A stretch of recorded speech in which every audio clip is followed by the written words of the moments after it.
ការពីពណ៌ណែអំពីផលប៉ះពាល់នៃក្របរ៉ុកែតបាមប៉ៃមួយរបស់កម្ពុជាទៅលើកងទ័ពថៃ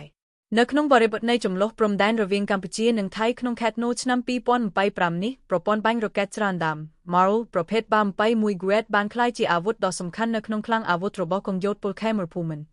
យោងតាមរបាយការណ៍ថ្មីពីកងទ័ពភូមិន្ទថៃនិងបណ្ដាញសារព័ត៌មានអន្តរជាតិការប្រើប្រាស់រ៉ុកែតទាំងនេះបានបណ្ដាលឲ្យមានអ្នកស្លាប់របួសនិងការខូចខាតយ៉ាងខ្លាំងនៅខាងភាគីថៃ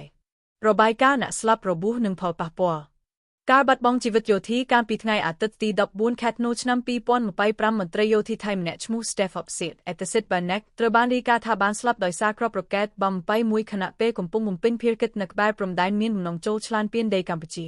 ទី5រងគ្រោះសេសកិច្ចកងទ័ពភូមិន្ទថៃបានថ្កោលទោសចំពោះការប្រើប្រាស់រ៉ុកែតបាមប៉ៃមួយផងដែរដែលបណ្ដាលឲ្យមានអ្នករងរបួសបន្ថែមទៀតនិងស្លាប់របស់ទាហានថៃការខូចខាតហេដ្ឋារចនាសម្ព័ន្ធគ្រាប់រ៉ុកែតបាមប៉ៃមួយត្រូវបានរាយការណ៍ថាបានធ្លាក់ចំស្ថានីយ៍ប្រេងឥន្ធនៈនិងអគារយោធាថៃនៅក្នុងខេត្តជាប់ព្រំដែនដូចជាខេត្តស៊ីសាកេតនិងអូបរ៉េធានី Urban Rechet-Heni បរិបទនៃចំនួន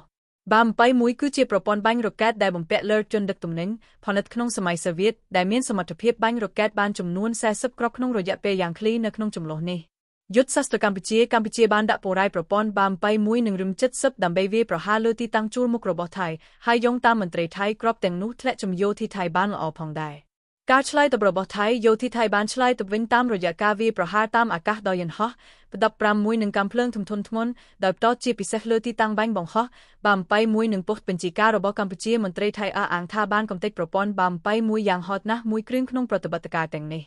ការជំលិះប្រជាជនការប្រើប្រាស់អាវុធធុនធ្ងន់ដែលមានចម្ងាយឆ្ងាយដូចជាបាមប៉ៃមួយបានបណ្ដាលឲ្យជនស៊ីវិលរាប់សែននាក់នៅសងខាងព្រំដែនត្រូវភៀសខ្លួនចេញពីផ្ទះសម្បែង